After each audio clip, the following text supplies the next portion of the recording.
সিলেটের জাতীয় নাগরিক পার্টি এনসিপির মুখ্য সমন্বয়ক নাসির উদ্দিন পাটোয়ারির গাড়িতে হামলা চালানো হয়েছে। শুক্রবার রাতে সিলেট সার্কিট হাউসের জৈন্তাপুরে হামলা চালিয়ে দুজনকে আহত ও গাড়ির গ্লাস ভেঙে দেওয়া হয় বলে অভিযোগ করেন তিনি। সিলেটের কোম্পানিগঞ্জ, গোয়েনঘাট ও জৈন্তাপুরে জুলাই পদযাত্রা ও সমাবেশ করে এনসিপি। এতে অংশ নেন দলটির মুখ্য সংগঠক নাসির উদ্দিন পাটোয়ারি, উত্তরাঞ্চলের মুখ্য সংগঠক সার্জিস আলম, সংসদ সদস্য ও নারী শক্তির কেন্দ্রীয় সদস্য সচিব মাহমুদা মিতু। জৈন্তাপুরে সমাবেশ শেষ করে ফেরার সময় ওই হামলা হয়।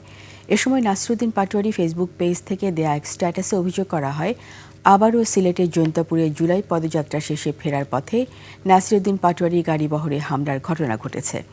এতে গাড়ির গ্লাস ভেঙে আহত হন পাটোয়ারি এবং তার সঙ্গে থাকা আরও একজন। স্ট্যাটাসের সাথে একটি ভিডিও যুক্ত করে দেয়া হয়, যাতে দেখা যায় মাইক্রোবাসের গ্লাস ভাঙা ও ভেতরে একজনের হাত থেকে রক্ত বের হচ্ছে। তবে হামলার অভিযোগ অস্বীকার করে জৈন্তাপুর থানার ভারপ্রাপ্ত কর্মকর্তা জানান, হামলার অভিযোগ সম্পূর্ণ ভুয়া, এরকম কিছুই ঘটেনি। এনসিপি নেতাদের সাথে সবসময় পুলিশ রয়েছে। গ্লাসটা ভেঙে আমার সাথে যে আমার সহযোগী ছিল সে অনেক রক্তাক্ত হয়েছে এবং ওইটার পরে আবারই আমার কাছে এসেছে। গাড়িতে ইটটা এখনো আছে।